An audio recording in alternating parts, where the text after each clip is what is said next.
Punta kayo sa Google and search nyo ang chatopenai.com.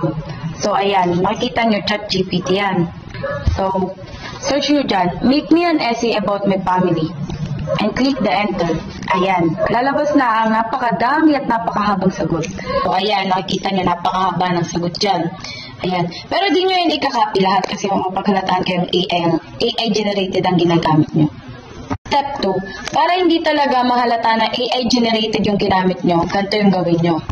Punta ulit kayo sa Google and search nyo bypass.hix.ai. And then, i-paste nyo lang dyan yung nakopy nyo kanina. Ayan, i-paste nyo lang dyan.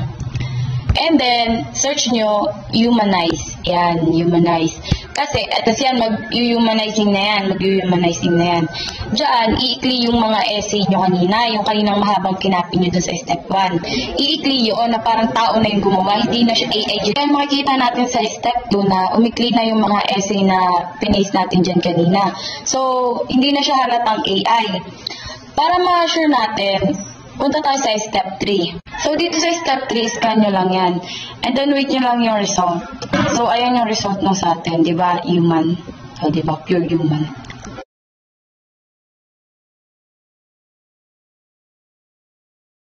Punta kayo sa Google and search nyo ang chatopenai.com. So, ayan, makikita nyo ChatGPT yan. So, search nyo dyan, make me an essay about my family. And click the enter. Ayan, lalabas na ang napakadami at napakahabang sagot. So, ayan, nakikita nyo napakahaba ng sagot dyan. Ayan, pero di nyo yun ikakopy lahat kasi mapagkalataan kayong AI generated ang ginagamit nyo. Step 2, para hindi talaga mahalata na AI generated yung ginamit nyo, ganito yung gawin nyo. Punta ulit kayo sa Google and search nyo bypass.hix.ai. And then, i-paste nyo lang dyan yung nakopy nyo kanina. Ayan, i-paste nyo lang dyan.